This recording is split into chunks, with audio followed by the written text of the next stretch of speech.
Hello world, welcome back to Razor RC. One of the great things about the latest Arrmas is that they do come with this radio, the Spectrum SLT3. Fantastic radio, fantastic RTR radio, one of my favorites. Huge improvement over the XTX2.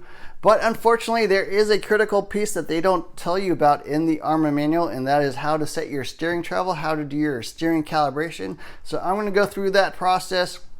If you download the SLT3 manual, they do teach you how to do the steering travel procedure, but they don't actually explain that to you in the Arrma manual. So we're going to go through this real quick, and it's super important. It is critical that you go through this process. Otherwise, your steering travel will not be set correctly. You'll either be overextending your servo and trying to turn the wheels further than they're physically able to go, or you're not going to get enough steering travel and not being able to turn the wheels as far as you need to, and you're not going to be able to make those sharp corners. So let's go through this procedure. It's a little bit of a secret process, but this is how you do it.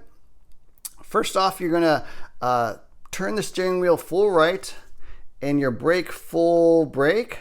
So trigger should be full brake, steering wheel full right, and then you're going to turn on the transmitter with the little power button there in the back. And what you should see now is the status light blinking. That means we are in calibration mode. You can go ahead and let go and you'll see the light turn off. Now you're going to see, now turn on the vehicle, and you want to make sure these three knobs are all set correctly. You want your steering trim set to whatever you need to do to have the car go straight. So my particular car, I need to turn it a little bit to the right, otherwise the car will kind of drift to the left. The throttle should always be set right there in the middle on that center dot. And steering rate or steering dual rate should always be set to maximum, so full right.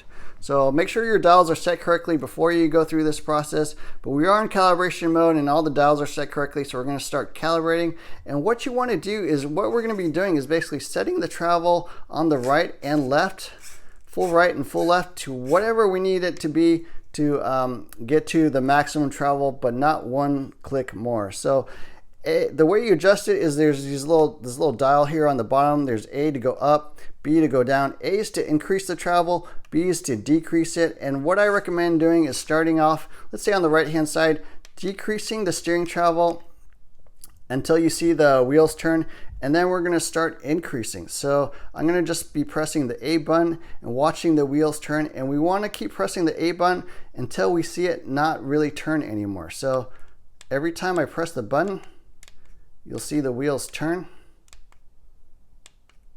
and at some point, right, getting close, I think, right there, it's not turning anymore. So we'll back it down a few and I'll show you it again. We'll press the button and you'll see it move. There, it still moved. We'll press it again, still moved, press it again, barely moved, press it again, really didn't move at all. So we're fully set on the right hand side. You let go of the wheel, let it go back to neutral, and it'll save your right hand side. So we get the right side set, and then we're going to do the left hand side. So again, go full left, back it down, maybe 10 clicks or so as you see the wheels turn. And then we're going to start increasing it until we don't see the wheels turn anymore. And again, you do want the vehicle off of the ground, so I've got it just sitting kind of on a car stand so the wheels are not touching the ground. But I'll show you again on the left hand side. We're going to start increasing it, and every time you see me push the button, you'll see the wheels turn until it stops turning. So it turned, still going, another click.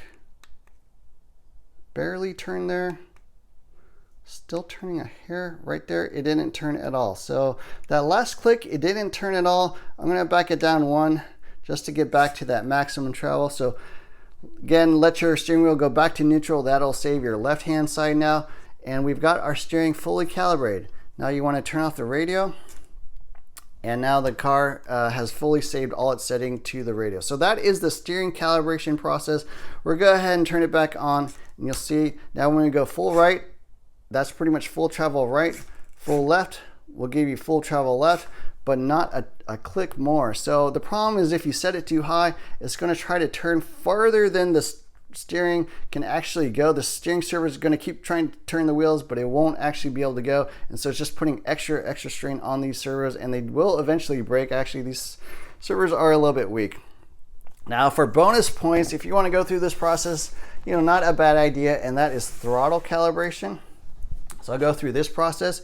You don't need to do any special calibration mode on the radio. You just turn it on normally, have your car turned on. And then what we're going to do is turn off the car. And throttle calibration, what we're going to be doing is setting neutral, full throttle, and full brake positions on the car. So again, the radio has no idea what car you're in. The receiver has no idea what car you're in. The ESC could be a completely different brand and behave a little bit differently. So what we're doing is calibrating the ESC to get full throttle range on your radio. And to do that, you got the car off. You're going to hold down this little button here. And as you hold it down, you turn the car on. And you hear the ESC start blinking and beeping. That means we are in calibration mode. And with the radio on, with that throttle trim set to middle, we're going to hit the button one time. That's set neutral. Now we're going to pull full throttle on the radio, press it again. That's set full throttle, let go. Now we're going to go full brake and hit that button a third time. And now we've saved full brake to the ESC. So the ESC now knows where neutral is, it knows where full throttle is, and now it knows where full brake is. And if you hold down your car and hit full throttle, you're getting full throttle. And again, on the brake side, you're getting full brake. So that's ESC calibration. They generally are set reasonably close out of the factory, but the steering calibration is usually wrong. So I definitely recommend you do the steering calibration, if not the throttle calibration. That'll get you just perfect full travel on both the steering, on the throttle, and not overstress your servo. A very common problem on a lot of these Arrmas, as well as most other manufacturers, and will get you just a little bit longer life out of your servo. So anyways, I hope you enjoyed this video. Definitely hit the like, share, and subscribe buttons. Look for more videos soon. Thanks for watching.